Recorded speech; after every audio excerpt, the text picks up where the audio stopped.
Bienvenue sur la chaîne YouTube Cuisine Ophélie, l'essentiel pour mieux manger.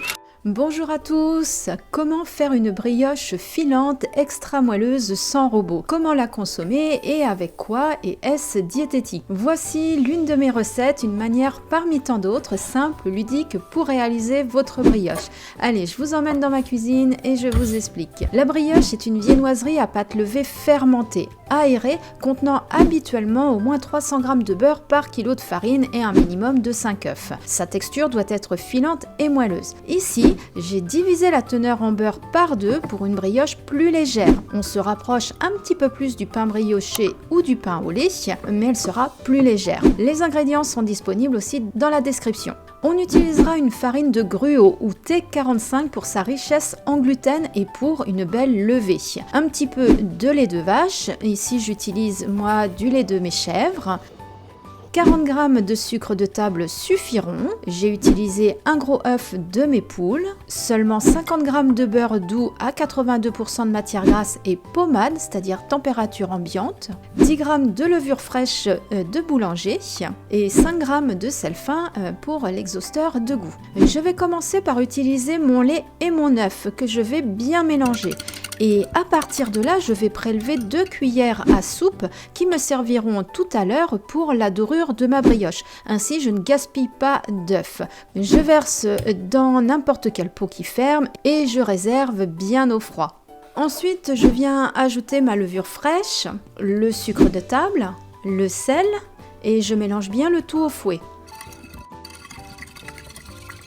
Je laisse reposer 5 minutes le temps que la levure se délaye bien dans l'appareil. J'ajoute ensuite ma farine T45 et je viens mélanger ce tout à la spatule pour commencer, puis à la main. Cette étape s'appelle le phrasage. Le principe est de mélanger tous les ingrédients sans travail spécifique et on laisse alors reposer 30 minutes bien couvert.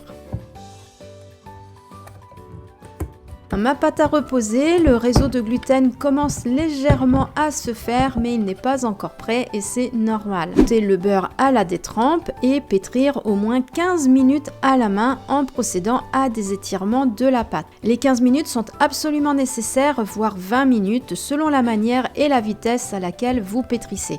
Il est important de préparer aussi de petites quantités car cela demande des efforts de bras.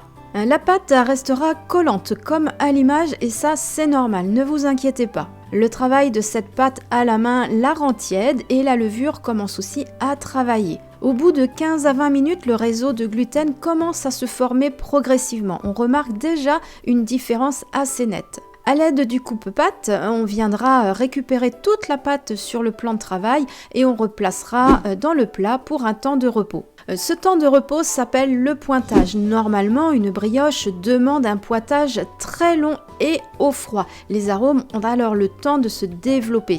Si vous avez le temps, alors je vous recommande de placer votre pâton au réfrigérateur à plus 4 degrés. Peut aussi passer un temps de pointage très court de 1 heure et puis à température ambiante entre 20 et 24 degrés. Après le pointage, on va diviser notre pâton en 8 éléments de poids égal. Ici, avec cette recette, nous obtenons 8 petits pâtons de 70 g.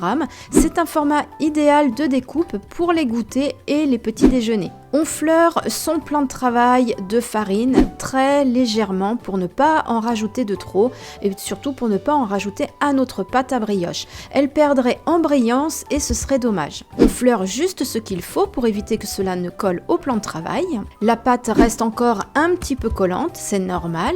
On va dégazer gentiment et on rabat et on poule. On procède ainsi sur les 8 petits pâtons. Voilà, mes 8 petits pâtons sont prêts, sont boulés.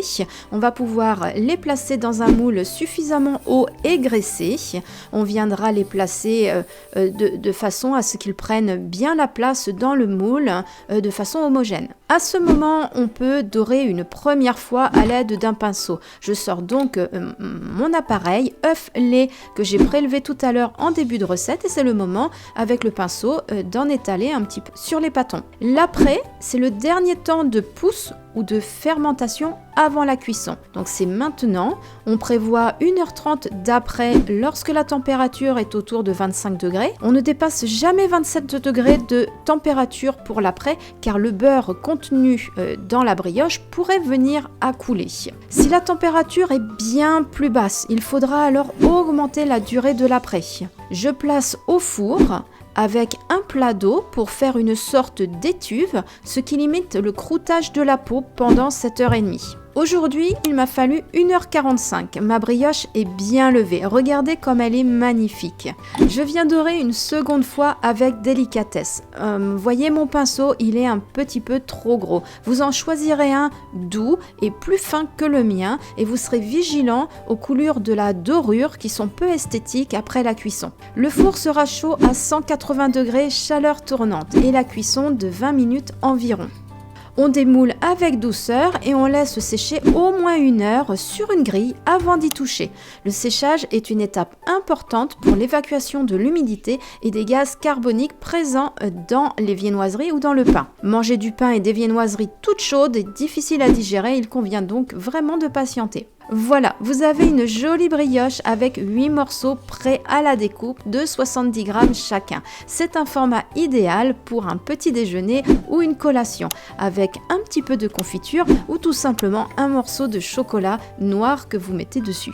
Voilà, j'espère que cette recette vous plaira et vous permettra de varier vos petits déjeuners et vos collations. Si vous avez des questions, je vous invite à les déposer en commentaire, je serai ravie d'y répondre. Pensez également à vous abonner et à activer la cloche pour être notifié des publications chaque jeudi. Et puis, le groupe de soutien Cuisine Ophélie sur Facebook est un lieu bienveillant pour atteindre vos objectifs santé et poids. N'hésitez pas à vous inscrire. En attendant, je vous souhaite un très bon appétit et je vous dis à très bientôt ici sur Cuisine Ophélie.